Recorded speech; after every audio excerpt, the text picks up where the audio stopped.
예, 반갑습니다.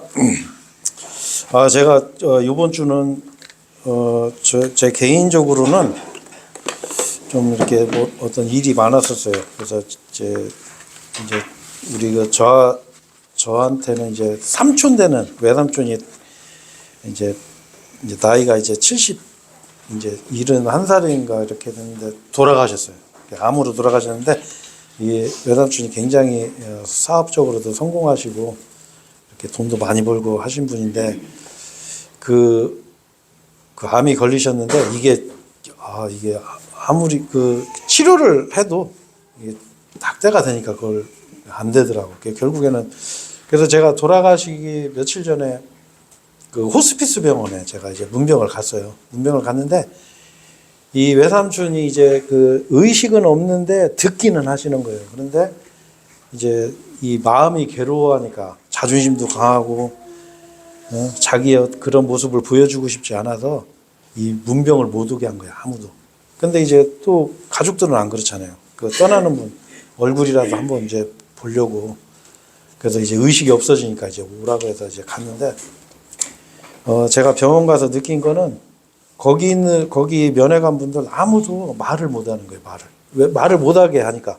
근데 이제 저는 아마 제가 유일하게 말을 한 사람인 거예요. 저는 가서 이제 그래도 그 외삼촌 귀에다 대고 제가 이제 복음을 전해드리고 기도해드리고 이제 그러고 왔는데 제가 참 느꼈던 게 이 한 번 죽는 것은 그 히브리서 9장 27절 말씀에 이제 개역 성경에는 한 번 죽는 것은 정하신 것이요 그 후에는 심판이 있으리니 이렇게 되어 있는데 그게 번역이 정확한 게 아니에요. 한 번 죽는 것은 정하신 것이요 이후에도 심판이 정해진 것 같이 심판도 정해진 거예요.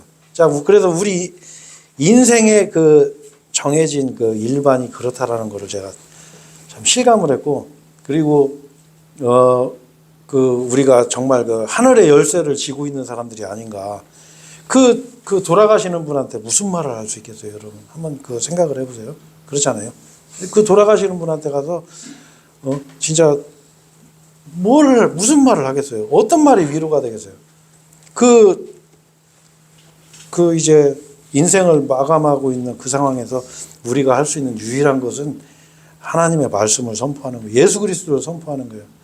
우리가 죄인 되었을 때 예수님께서 죽으심으로 우리의 모든 그 죄의 대가를 다 지불하셨어요. 우리는 이거를 선포하는 거예요. 그래서 그분이 예수님을 영접하고 정말 편안하게 정말 하나님 품으로 가기를 그걸 할 수 있는 그런 그 하나님의 말씀을 우리는 이제 가지고 있거든요. 근데 여러분 그 돌아가신 분이 제가 아까도 말씀드렸지만 71세였어요. 근데 10년만 더 살았으면 이런 말을 제가 많이 들었어요. 근데 10년 여러분 산다 해도 그 10년 더 살고 죽을 때 어떤 생각 들겠어요? 10년 더 살고 싶은데 이런 생각 안 들겠어요? 그렇죠? 근데 우리도 다 똑같아요. 우리도 결국에는 우리도 다 시한부 인생이에요. 시한부 인생. 언제 죽을지 몰라요. 죽는 거는 순서도 없어요. 항상 우리가 언제든지 주님 앞에 간다는 그런 마음가짐으로 살아야 돼. 그러면은 예수님께서 우리를 대신해서 우리에게 그 베풀어 주신 그 십자가의 은혜가 얼마나 크고 귀중한지를 여러분이 정말 이게 뼈 아프게 진짜 아주 마음속 깊이 와닿을 거라 저는 생각해요.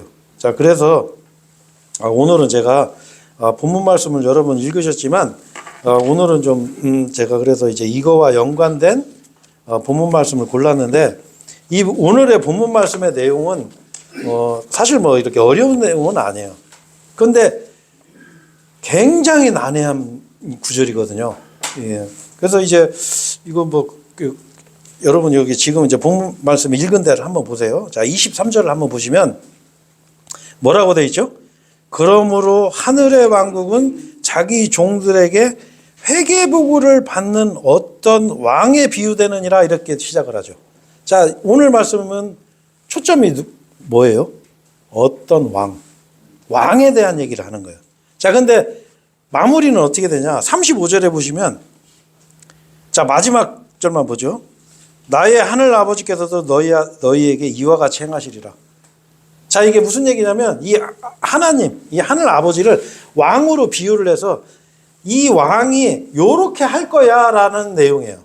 그래서 우리가 성경을 볼 때는 항상 문맥을 첫 번째로 봐야 되거든요. 왕에 대한 얘기다라는 걸 아셔야 돼요. 자, 그러면 먼저 이 마태복음을 볼 때는 주의해야 될 게 하나가 있어요. 주의해야 될 게 뭐냐면, 여러분 우리가 어렸을 때 부모님이 자식들한테 잔소리 제일 많이 하는 게 뭐죠? 네? 네? 뭐요? 네, 공부해라. 네. 착하게 살아라 이런 말은 잘 안 하시더라고. 근데 저는 우리 자식들한테 바라는 건 착하게 살아라. 저는 이제 그걸 얘기하고 싶은데 제일 많이 하는 게 공부해라.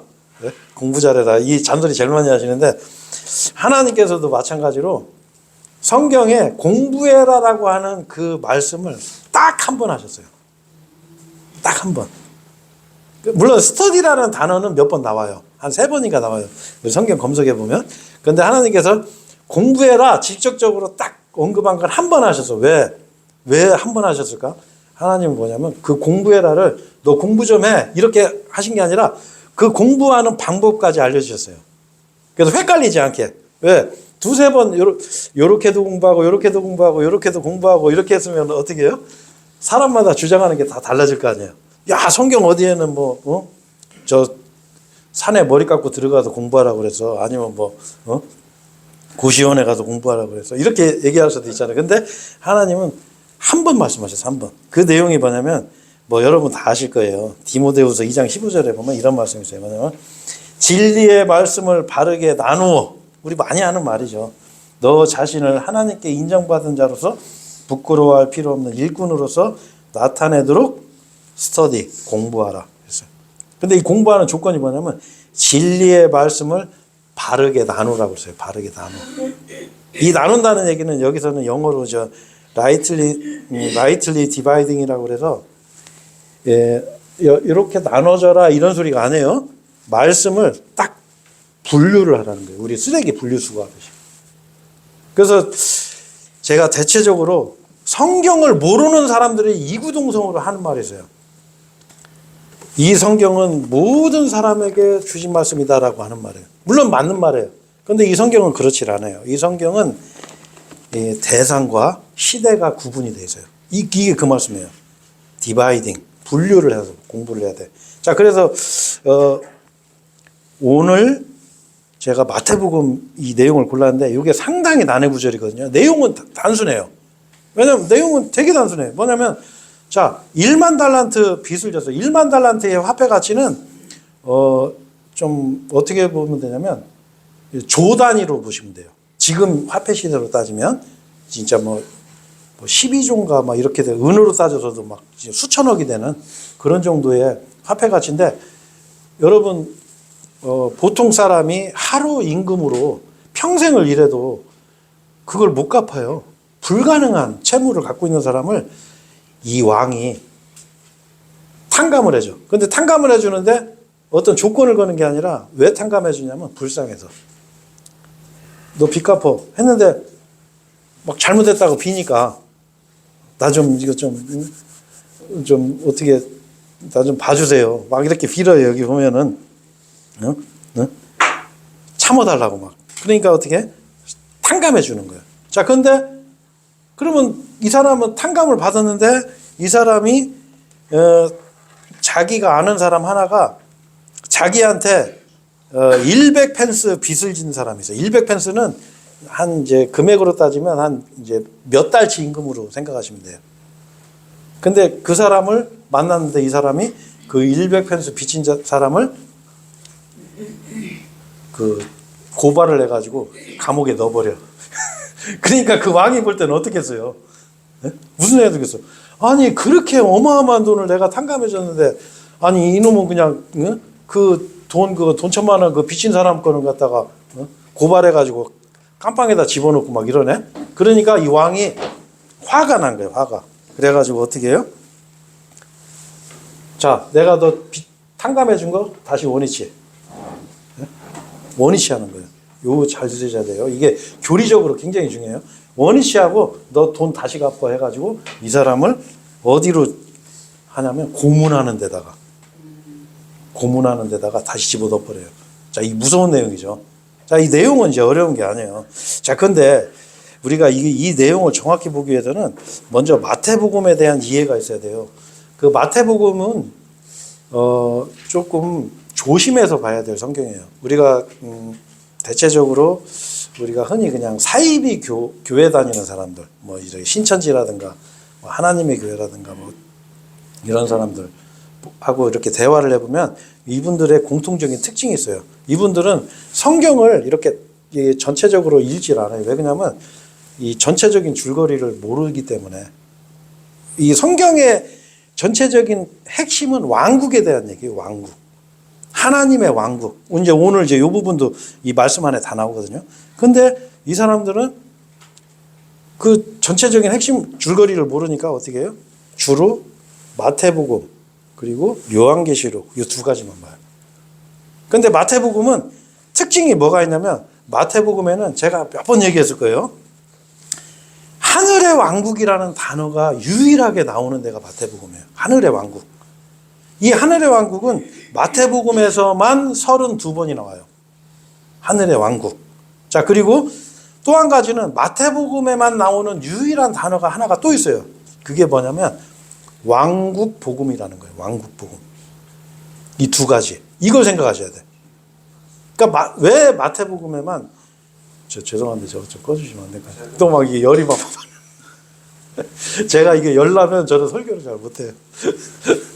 그러니까 이 두 가지를 생각하시고서 들으시면 돼요. 자, 그러면 뭐냐면 자, 여러분 이 하늘의 왕국은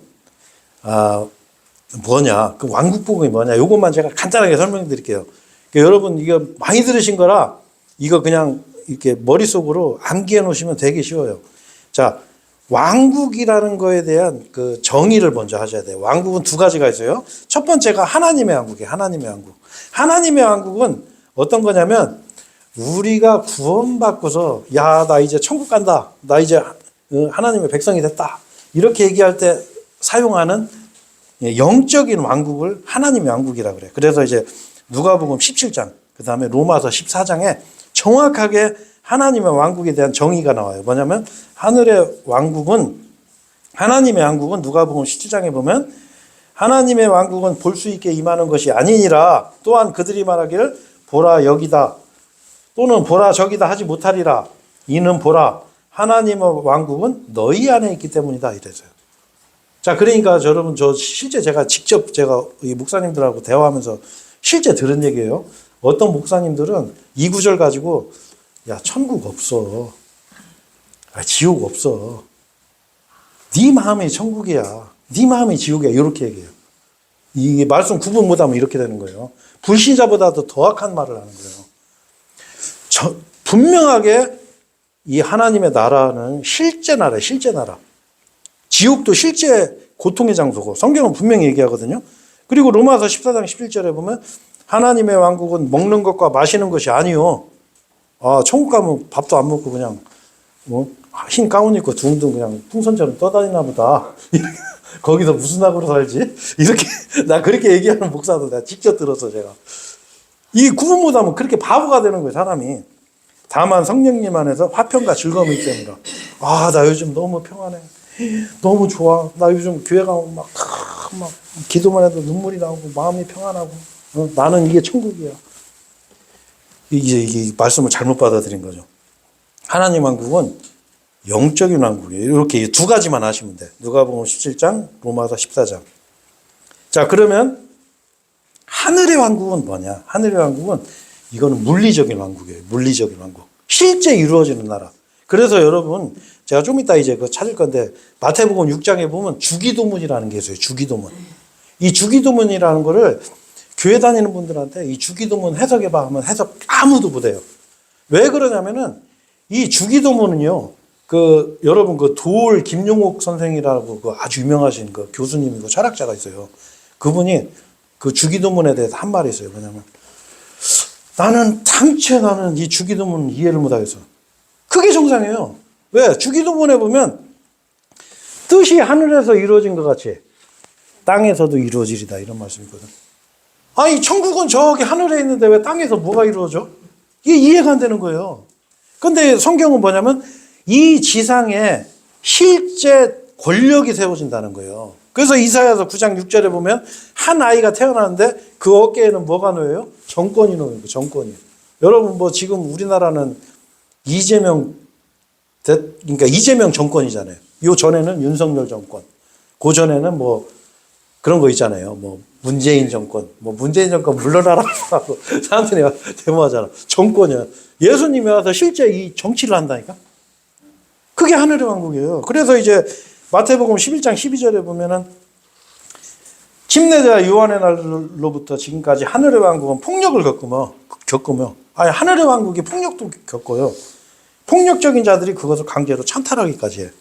그 예수님하고 침례자 요한을 죽여버렸잖아요. 그 왕이 왔는데 왕을 죽였어요.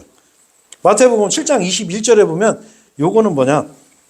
나더러 주여 주여 하느님마다 하늘의 왕국 안으로 들어갈 것이 아니요. 여기 키포인트가 이거 하늘의 왕국에 대해서 얘기하는 거예요. 오직 하늘에 계신 나의 아버지의 뜻을 행하는 자가 들어가리라 이랬어요. 자, 이건 뭘 얘기해요? 천국 가려면 뭐 해야 돼요, 여러분? 예수만 믿으면 천국 못 가네. 이 말대로 보면. 그렇잖아요. 자, 이 말대로 보면 뭐를 해야 돼요? 아버지 뜻대로 행해야 돼. 자, 그러니까 이 말씀 가지고 아니 진짜 제가 이거 수도 없이 들어봤어요. 제가 상담하면 특히 이상한 교회 다니는 사람들 이런 구절은 기가 막히게 암송하더라고. 다른 거는 모르면서 여기 봐봐요. 여기 예? 아버지 뜻대로 행해야 간다고 되지 않느냐고 어떻게 믿어서 구원받아요. 이렇게 얘기하는데 뭐냐면 여러분 이걸 아셔야 돼요. 이 지상에 세워지는 그 하늘의 왕국은 여러분 그냥 쉽게 얘기해서 이제 요거 한 글자만 제가 여기다 써놓을게. 여러분 이제 이해하시기 편하게. 천년왕국. 이 지상에 세워지는 천년왕국을 하늘의 왕국이라고 하는 거예요. 하늘의 왕국. 이건 물리적인 왕국이에요. 네? 물리적인 왕국. 자, 그래서 여기 들어가려면은 자, 여기에 들어가려면 행위가 있어야 돼. 믿음만으로는 안 돼요. 그래서 행해야 돼요. 이 물리적인 국가에 들어가려면. 자, 그게 있어요. 그래서 이 국가는 자, 왕이 있어요. 왜? 왕이 통치하는 국가이기 때문에 왕이 오셔야 돼. 예수님이 오셔야 돼요. 그 다음에 여기 들어가는 국민들도 있어야 돼요. 백성도 있어야 되고, 그 다음에 영토도 있어야 돼요. 영토. 그 영토가 어디예요? 이 지구예요, 지구. 그 지구의 그 수도가 어디냐? 예루살렘이에요. 그 예루살렘에 예수님이 실제 계세요. 천년왕국 때는. 그리고 이 지구의 중심 국가가 누구냐? 이스라엘. 그래서 여러분 그냥 우리 크리스마스만 되면 그런 거죠. 이스라엘 왕이 나셨네. 이게 뭐냐면 세계 통치하는 왕이 오셨다는 거예요. 우리 크리스마스 때 부르는 노래가 그런 거예요. 그러니까 그것도 모르고 막 부르는 거예요, 사람들은. 징글벨 징글 하면서 덤으로 그냥 몇 개 넣어가지고. 자, 그러니까 이 천년왕국은 그러면 뭐가 다르냐? 바로 이스라엘의 이제 중심 국가고 예루살렘의 수도가 되고 그리고 예수님이 실제로 재림을 해야 돼. 왕이 없는데 왕국이 어떻게 세워져요? 그렇잖아요. 왕이 있어야지. 그러니까 예수님이 재림하시면 천년왕국이 시작이 되는 거예요. 그걸 정확히 하셔야 돼요. 이걸 모르면은 이상한 교리가 막 생기는 거예요. 분류를 못하니까. 자, 그 다음에 재생의 시대가 시작돼. 리제너레이션. 다시 재생하는 거야. 인간의 수명이 거의 한 1000살 정도로 다시 회복이 돼요. 그리고 음식이 지금 일조량이 지금의 7배가 돼. 그래서 그냥 뭐 씨 뿌리고 그냥 아이고 옆에 뿌리려고 하니까 벌써 났어. 야, 빨리 뿌리고 빨리 걷어. 이런 시대가. 그리고 물고기도 어마어마하게 잡히고 막 이 해를 당하지 않는 그런 시대가 와요. 그런 시대가 오고 그다음에 마귀가 없어요. 왜? 그 1000년 동안 마귀를 이 지옥에 가둬버려요. 무저갱에 가둬버리고. 그다음에 그 시대 때는 완벽한 공의가 행해져요. 지금 우리는 어떻게 해요? 사람 죽여도 예? 정상 참작해가지고 뭐해서 뭐 얼마 안 되잖아요. 그때는 산채로 불타는 지옥에 던져버려요. 이 지옥이 땅 속에 있던 지옥을 이 지상으로 끌어올려가지고 사람들 그렇게 무섭게 통치하는 시대예요. 죄에 대해서는 절대 용서를 안 하고. 그래서 여러분 우리가 성경을 보면 이해가 안 되는 게 있죠. 왜냐하면 예수님이 돌아가실 때 예수님이 그 십자가에 명패가 뭐라고 되어 있어요? 예? 유대인의 왕 이스라엘. 그러니까 유대인들의 왕 나사렛 예수 이렇게 써 있었어요. 예수님은 유대인의 왕으로 오신 거예요. 그 천년왕국의 왕으로. 자, 그래서 우리가 이 하늘의 왕국의 개념을 아시면 좀 이해가 될 수가 있어요. 이제 좀 이해를 할 수 있어요. 그래서 이 왕이 오시면 쉽게 해서 이 천년왕국이 시작되는데 이 왕이 오지도 않았는데 벌써 천년왕국 시작했다고 주장하는 사람들이 있어요. 그걸 우리가 신학적으로 무천년주의자라고 그래요. 그 무천년주의의 대표적인 데가 어디냐면 이제 우리 천주교. 천주교는 지금이 천년왕국이라고 해요. 그리고 예수님은 영적으로 재림하셨지 실제 안 오신다고 주장하거든요. 근데 정말 놀랍게도 기독교인들의 90%가 그렇게 믿어요. 네, 진짜 그래요. 그리고 이제 후천년주의도 있는데 이제 이거 하나하나 다 얘기하면 시간이 너무 걸리니까 제가 이거 그냥 이거는 나중에 성경 공부할 때 제가 한번 얘기해 드릴게요. 자, 그러면은 사람들이 어떻게 생각하죠? 예수님이 진짜로 재림하는 게 아니라 벌써 오셨네? 아이고, 알고 보니까 우리 교주님한테 왔네? 이렇게 얘기하는 거예요. 우리 정명석 교주님, 우리 이만희 교주님, 이렇게. 그리고 또 우리 하나님이니까 그럼 우리 장길자 교주님, 이렇게. 자, 근데 이게 뭐냐면 이 하늘의 왕국에 대한 이해가 없으면 그렇게 돼요. 하늘의 왕국은 예수님이 실제로 재림하기 전에는 절대 시작이 안 돼요. 이게 성경의 진리예요, 진리. 그래서 우리가 이 영적인 하나님의 왕국과 하늘의 왕국 요 두 개를 딱 플러스한 게 천년왕국인데 이 개념을 우리가 모르면은 이제 사람들이 그런데 속는 거예요. 자, 그래서 우리 교회 다니는 사람들이 막 그런 찬송 부르잖아요. 죄 많은 이 세상은 내 집안이네. 여러분 들어보셨죠? 내 모든 보화는 저 하늘에 있네. 말은 이렇게 해놓고, 예? 여기서 잘 먹고 잘 살고, 돈 잘 벌으면 복 받았어, 구원 받았어, 이렇게 얘기하고, 예? 말도 안 되는 짓을 하거든요. 막 머리 띠두르고 뭐 휘두르면서 데모하러 다니고. 죄 많은 이 세상은 내 집이 아니라면서요. 왜 그런 짓을 왜? 우리는 그러면 안 돼요. 우리의 소망은 어떻게 해요? 예수님이 재림하셔갖고 통치하는 이 세상에, 그리고 하나님이 이루어진 그 새하늘과 새 땅, 그 새로운 그 그리스도의 왕국에 우리는 거기에 소망이 있는 거예요. 지금 이 세상에는 없어요. 자, 그래서 요한일서 4장 2절에 보면 이거 찾지 마시고 우리가 그래서 이제 우리가 그런 생각을 하죠. 이런 말씀 보면 좀 이해가 안 돼요. 뭐냐면 이것으로 너희는 하나님의 영을 알라. 예수 그리스도께서 육체로 오신 것을 시인하는 모든 영마다 하나님께 속하느니라. 그리고 예수 그리스도께서 육체로 오신 것을 시인하지 아니하는 모든 영마다 하나님께 속하지 아니하느니라. 아니 무슨 이걸로 이단 구분을 하지? 근데 여러분 실제 이렇게 안 믿어요. 예수님이 실제로 재림한다는 걸 대부분이 믿질 않아요.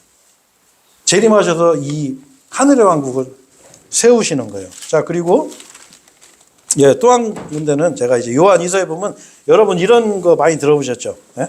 우리가 보통 흔히 이단들을 대할 때 이렇게 해라 해갖고 많이 찾는 말씀인데, 만일 어떤 이가 너희에게 오면서 이 교리를 가지고 오지 않는다면 너희의 집안으로 그를 영접하지 말고 하나님께서 그를 성공하게 해주시기를 기원하지도 말라 이랬어요. 자, 근데 이 사람이 누구냐?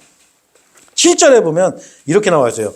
이는 예수 그리스도께서 육체로 오신 것을 시인하지 아니하는 많은 속이는 자들이 세상 속으로 들어왔기 때문이라. 이런 자는 속이는 자요 적그리스도니라 이랬어요. 자, 그러니까 여러분 예수님이 육체로 오신 것을 부인하는 사람들, 이 하늘의 왕국에 대한 이해가 안 되는 사람들이 자기 교주를 세워놓고 하는 거예요. 이 세상에서 세상 일을 하는 거예요. 복음을 안 전하고. 자, 이게 성경에서는 이걸 이단이라고 하는 거예요. 자, 그래서 이제 그러면 오늘 말씀하고 이거하고 뭔 상관이 있냐, 여러분? 자, 아까 본문 마태복음 18장 말씀에 뭐라고 돼 있죠? 회개부 보고를 받는 어떤 왕에 대한 얘기를 하는 거예요. 자, 근데 이 왕이 아까 설명드렸지만 1만 달란트 빚진 자를 이놈 보니까 이게 아무리 봐도 이게 빚 갚을 상황이 안 되네. 예? 그렇잖아요. 1만 달란트가 얼마냐면 지금으로 따지면 금을 기준으로 했을 때는 300조 원이에요. 300조 원. 돈으로. 좀 이게 계산이 안 되죠.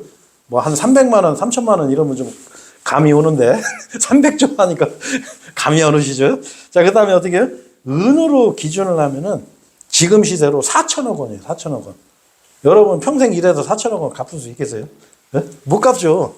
자, 그러니까 어떻게 해요? 이 회계보고를 받는 이 왕이 회계보고를 받는다는 건 뭐냐면 하나님은 회계보고 받는 분이에요. 제가 오늘 뭐 그것까지는 다 찾아보진 않겠지만 여러분 각자 하나님 앞에 가서 구원받은 사람도 회계보고 하셔야 돼요. 네? 그래도 우리가 잘 살아야 되는 거예요. 죄인들은 말할 것도 없고 내가 모든 것을 하나님 앞에 가서 다 자백해 하면 그때가 와요. 자, 이 회계보고 받는 이 왕이 이 1만 달란트 빚진 자를 보니까 아이고 불쌍하네. 네? 근데 어떻게 해요? 세상에서는 이 빚에 대해서 어떻게 하죠? 절대 안 봐줘요. 네 가족, 네 모든 네 주변 전부를 다 동원해서라도 끝까지 갚아라 라는 게 이 세상의 요구예요. 이게 죄의 요구예요. 죄의 요구. 또한 마귀의 요구예요. 마귀의 요구.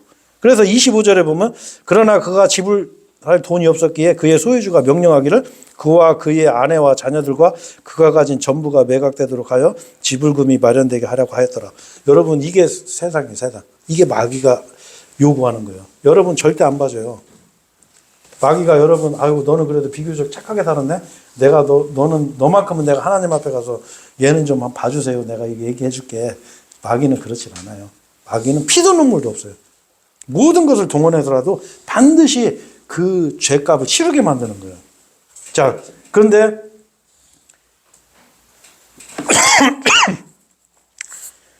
자, 근데 어떻게 해요? 이 26절에 보면 이 종이 그 왕에게 참아달라 하면서 그분한테 경배를 드리는 거예요. 자, 그러니까 이 왕이 어떻게 해요? 아이, 마음이 또 약하네, 이분이. 예? 그러니까 어떻게 해요? 연민의 마음이 생겨, 연민의 마음이. 그래가지고 탕감해 주는 거예요. 27절에 보면. 그냥 탕감해줘. 왜? 이 사람이 갚을 능력이 없어요. 자, 여러분, 이거하고 비슷한 얘기가 어디에 나오냐면은 저기에 나와요. 누가복음 7장에 보면 잠깐만요. 누가복음 7장 아직 여긴 찾지 마시고 여기 보면은 500펜스 빚진 자가 있고 50펜스 빚진 자가 있어요. 500펜스, 50펜스. 요게 우리로 따지면 지금으로 따지면 한 월급을 대략 한 1년치 아니면 몇 달치 요런 개념으로 보시면 돼요. 자, 근데 여기에서는 이 빚진 자가 2명이 있었는데 이 사람들이 보니까 갚을 능력이 없는 거야. 그러니까 어떻게 해요? 그냥 탕감해 주는 거예요. 자, 그러면 여러분 상식적으로 나는 빚이 1억이 있었는데 1억을 탕감받았어. 근데 어떤 사람은 빚이 한 10만 원 있었는데 10만 원 탕감해 줬어. 자, 그러면 누가 더 기쁠까요? 네? 네? 누가 기쁠? 1억 탕감받은 사람이 당연히 기쁘겠죠.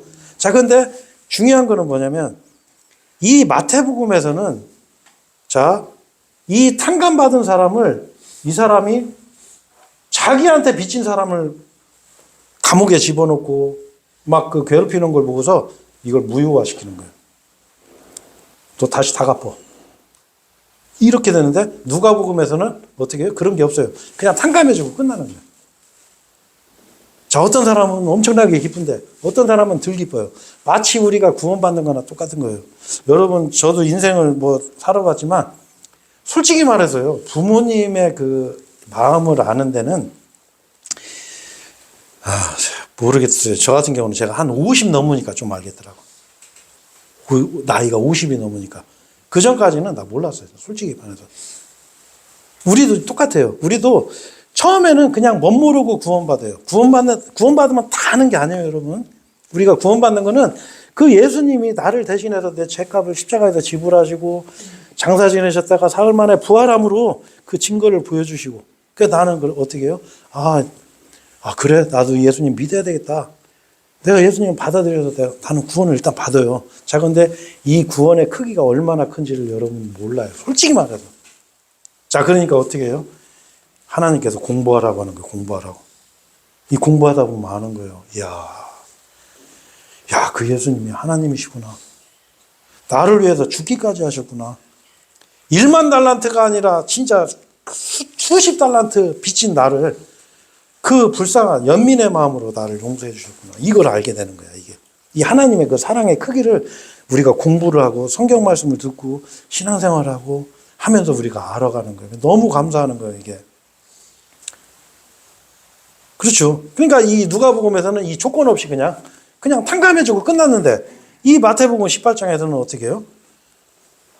다시 원위치 해버리는 거예요. 여러분 여기서 뭘 할 수가 있냐? 이 마태복음에서는 지금 이 왕이 이렇게 행한 내용을 얘기하는 거예요. 뭐냐? 이 환란 시대. 자, 이 천년왕국에 들어가기 전에는 뭐가 있냐면 야곱의 공경의 때라는 환란 시대가 있어요. 그때 이스라엘 유대인들이 3분의 2가 죽어요. 3분의 1이 살아남아서 이 천년왕국에 들어가거든요. 이 이스라엘 사람들이 정년받는 그 기간이 있어요. 자, 그 기간 동안에 일어나는 일들을 얘기하는 거예요. 우리한테 해당되는 게 아니에요. 그러니까 만약에 이게 우리한테 해당되면 여러분 여기 계신 분들 다 지옥 가야 돼요. 여러분 솔직히 한번 생각해 보세요. 지금까지 여러분 내 주위에 있는 모든 사람 다 용서하셨어요? 네? 아마 지금도 용서 안 하고 있는 사람 있을 거죠? 그렇죠? 그렇잖아요. 여기 뭐라 그래요? 35절에 그런즉 만일 너희가 너희의 마음에서 각자 자신의 형제에게 그들의 범법들을 용서하지 않는다면 나의 하늘 아버지께서도 너희에게 이와 같이 행하시리라. 이게 무슨 말씀이에요? 너 다른 사람 용서 안 하면 나도 너 용서 안 할 거야. 좀 이상하죠? 우리는 예수님만 믿으면 구원받는다고 그랬는데 여기서는 뭐를 얘기해요? 너 용서 안 하면 나도 용서 안 해.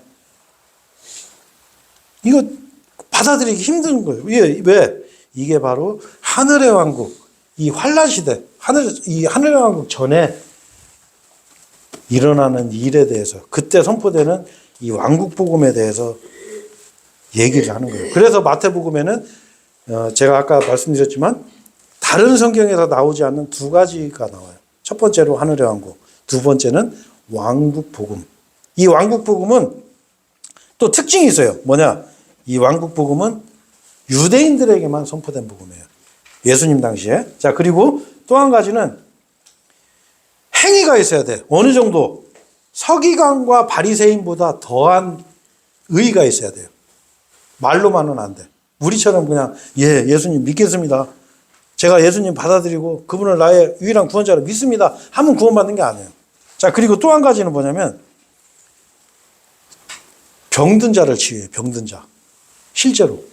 그래서 여러분 요즘 교회에서 보면은 이제 치유 사역 같은 거 얘기도 많이 하고 그 병자를 치료하고 얘기하는데 성경에서 얘기하는 이 치유는 어느 정도 수준이냐면은 쉽게 해서 그냥 우리 그 나병 환자 있잖아요. 나병 환자를 깨끗하게 하고 그 죽은 사람을 살리는 그런 치유를 해요. 마태복음 10장에 보면 나와요.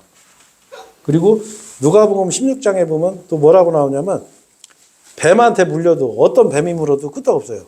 제가 그 어떤 영상을 보니까 어떤 그 뱀으로 쇼하는 사람이 뱀으로 이렇게 하다가 뱀이 이 사람을 꽉 물었어. 그러면 이 사람이 얼른 그 자리에서 빨리 치료를 해야 되는데 이 사람이 이 팬들이 많으니까 나는 괜찮아 이런 식으로 하면서 뱀을 막 이렇게 집어넣고 이렇게 하다가 이 사람이 팩 쓰러지더라고. 그랬더니 뱀이 혼자 싹싹싹 가는 거예요. 제가 그거 봤거든요. 근데 그 믿는 자들에게 이런 표적이 따르리냐 하면서 뭐냐면 뱀한테 물려도 끄떡없는 거예요. 실제로. 이 왕국 복음은 그래요. 우리 은혜의 복음하고 달라요. 그리고 독을 먹어도 끄떡없어요. 농약 같은 거, 목말라. 한 명 줘봐 해갖고 쫙 먹어도 아무렇지도 않아. 이게 왕국 복음이에요. 자, 근데 요즘 교회에서 뭐를 해요? 환자를 치료한다고 막 치유하죠. 저는 그거 가짜라고 생각해요. 왜? 죽은 사람을 일으켜 야지. 왜 초상집에 가서 부주를 왜 하냐고. 초상집 가서, 그 시체 앞에 가서, 예수님의 이름으로 그만 일어나세요. 그러면, 아이고, 내가 왜 이러고 있지 하고 뻘떡 일어나야 돼. 근데 못 하잖아요. 그렇잖아요. 예? 나병 환자들, 예? 그런 데 가서 그냥, 암 환자들, 암병동에 딱 가서 그냥 쫙 다니면서 일어나. 그러면 막 쫙쫙 일어나고 이러잖아. 근데 그렇게는 못 하잖아. 그러니까 이게 가짜라는 거예요, 이게. 실제로 이 천년왕국 전에 이 환란 시대 때 이 14만 4천 명, 그 유대인들, 그 남자들이에요. 14만 4천 명이 전 세계에 이 왕국 복음을 전하고 다니면서 실제로 이런 기적이 일어나요. 성경이 그렇게 나와 있어요. 그래서 요거 우리가 이걸 분류할 줄 알아야 돼. 자, 그런 입장에서 보시면 요 마태복음 지금 요 본문에서 뒤로 좀 넘기셔서 마태복음 6장 한번 보세요. 그러면 여러분들이 이제 이 주기도문을 보시면 이제 좀 이제 이해가 될 거예요. 저도 이게 옛날에 성당 다니면서 이 주기도문 읽으면서 이해를 못 했었어요. 이게 무슨 말이지? 이해를 못 했었거든요. 자, 마태복음 6장. 제 성경으로는, 페이지로는 10페이지. 신약성경 10페이지. 자, 제가 이제 예수님께서 이제 제자들한테 너희는 이렇게 기도하라. 제자들한테 기도하는 걸 가르쳐 주시는 거예요. 자, 9절에 보면 뭐라고 돼 있죠? 하늘에 계신, 그러므로 너희는 이런 방식으로 기도하라. 하늘에 계신 우리 아버지여, 당신의 이름이 신성되게 되시기를 바라옵나이다. 10절에 당신의 왕국이 임하기를 바라오며, 자, 여기서 당신의 왕국이 임하기를 바란다는 게 이거예요, 이거. 네? 저기 하늘에 있는 뭐 셋째 하늘 지금 하나님 하나님 계신데 거기를 얘기하는 게 아니에요. 당신의 왕국이 임하기를 바라며 당신의 뜻이 하늘에서 이루어진 것 같이 그 뜻이 어디에서도 이루어지게 해야 돼요? 땅에서도 이루어지게 바랍나이다. 자, 11절에 저는 이거 이해가 안 됐어요. 이날 우리에게 우리의 일용할 빵을 주십시오. 여러분 오늘 집에 가면 나 뭐 먹지? 아유, 오늘 밥이 없는데 쌀이 다 떨어졌는데, 네? 우리 애들 뭐 먹이지? 이런 걱정하는 사람이 여기 한 분이라도 계세요? 아, 저기 계시. 네? 없잖아요. 아니, 없잖아, 사실. 네? 어떻게 하면 덜 먹을까? 어떻게 하면 좀 다이어트해서 살 좀 뺄까? 네? 저도 요새 고구마하고 뭐 두부 갈아서 먹고 그러는데, 아니, 이거 못 먹어. 아니, 일용할 양식을 달라고, 빵을 달라고. 이게 무슨 얘기냐? 요 천년왕국 전에 요 환란 시대 때는 여러분, 굉장한 흉년이 들고 또 한 가지는 뭐가 있냐면, 그때는 요한계시록 13장에 오른손이나 이마에 666 표를 안 받으면 매매가 불가능해요. 그런데 이 표 받으면 지옥 가는 거예요. 자, 그러니까 어떻게 해요? 믿는 사람들은 이 표를 안 받는 거야. 그러니까 어떻게 해요? 매매를 못하니까 먹을 게 없는 거예요. 그래서 쫄쫄 굶어야 돼. 아이고, 그러니까 하나님한테 기도하는 거야. 하나님, 나 오늘 먹을 밥 좀 주세요. 나 저녁거리 없는데, 나 이거 어떻게 해? 우리 애들 다 굶어야 되는데. 이 기도하는 거예요, 실제로. 이 내용이에요, 여러분. 이제 이걸 아셔야 돼. 자, 그리고 12절에 이제 오늘 본문 내용이죠. 우리에게 빚진 자들을 우리가 용서하는 것 같이 우리의 빚들에서 우리를 용서하여 주시옵시고. 자, 이게 무슨 얘기예요? 내가 나한테 빚진 자들을 내가 탕감해줘야 나도 탕감받는 거예요. 내가 용서해줘야 나도 용서받는 거예요.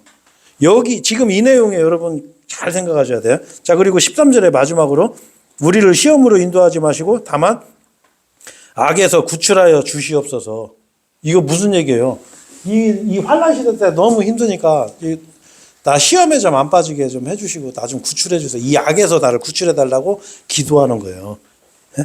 자, 그러면서 이는 그 왕국과 그 권능과 그 영광이 영원토록 아버지의 것이기 때문입니다 하면서 아멘 하는 거예요. 자, 여러분 여기 요 기도 내용 가만히 보시면 이게 뭘 할 수가 있어요? 이 기도 내용이 우리한테 해당되는 내용이 아니죠.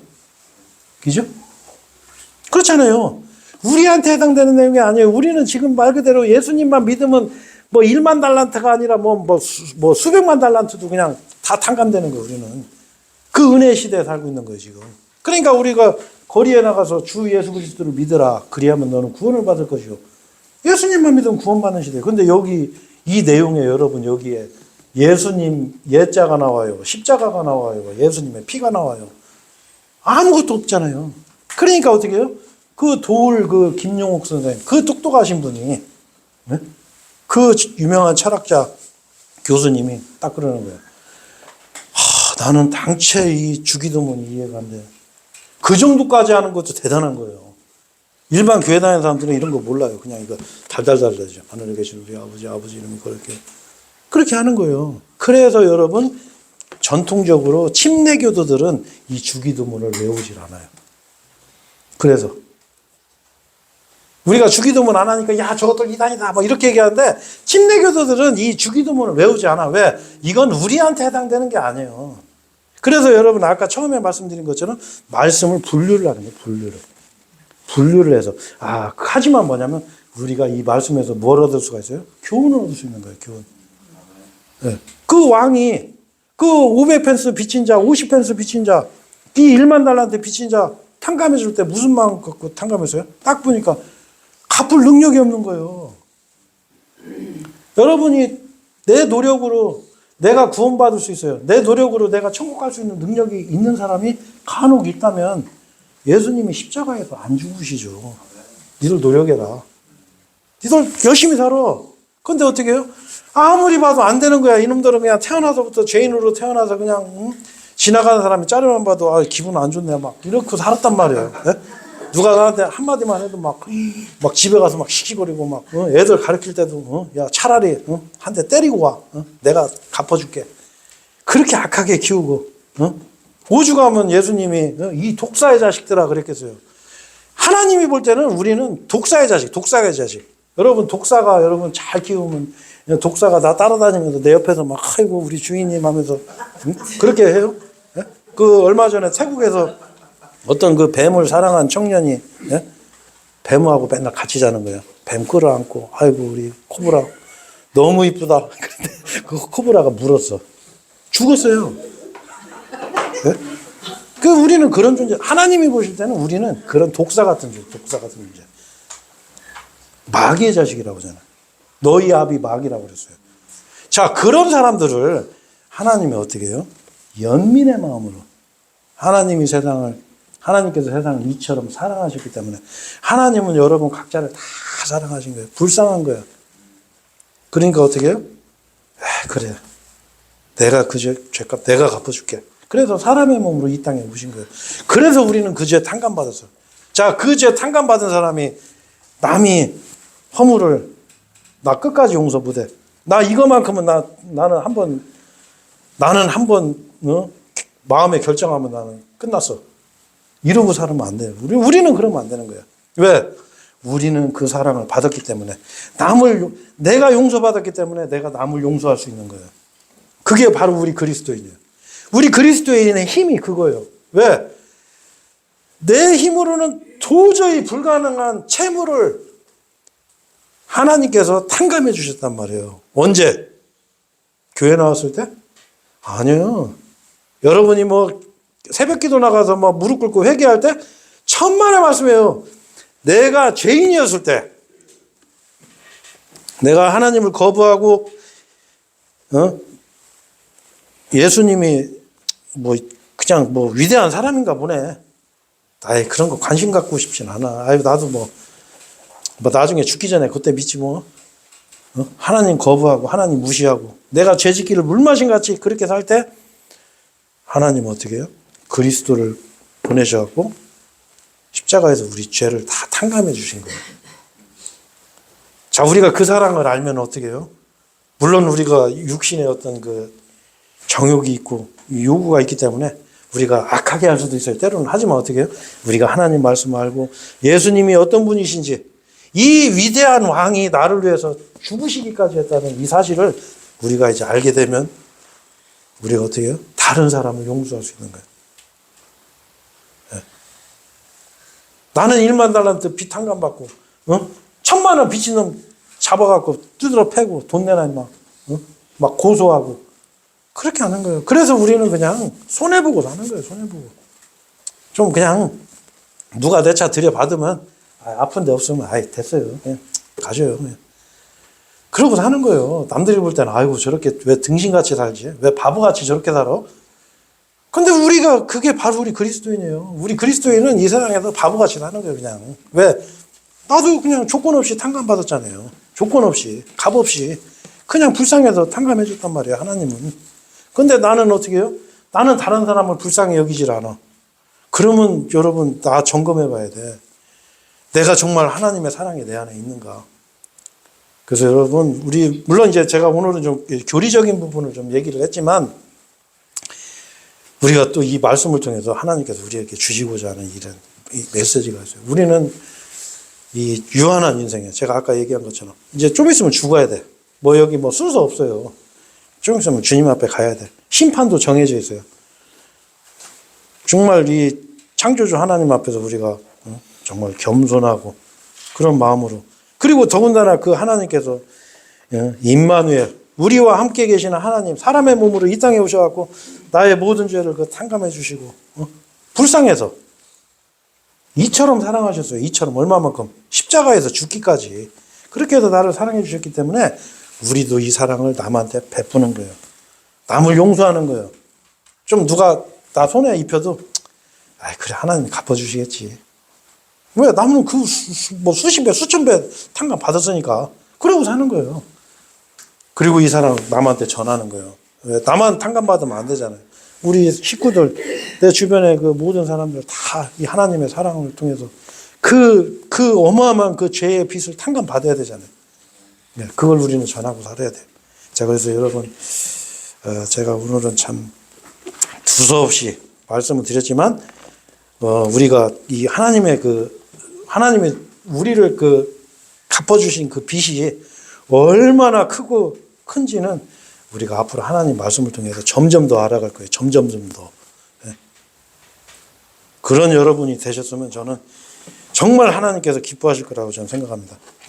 오늘 설교 여기서 마치겠습니다.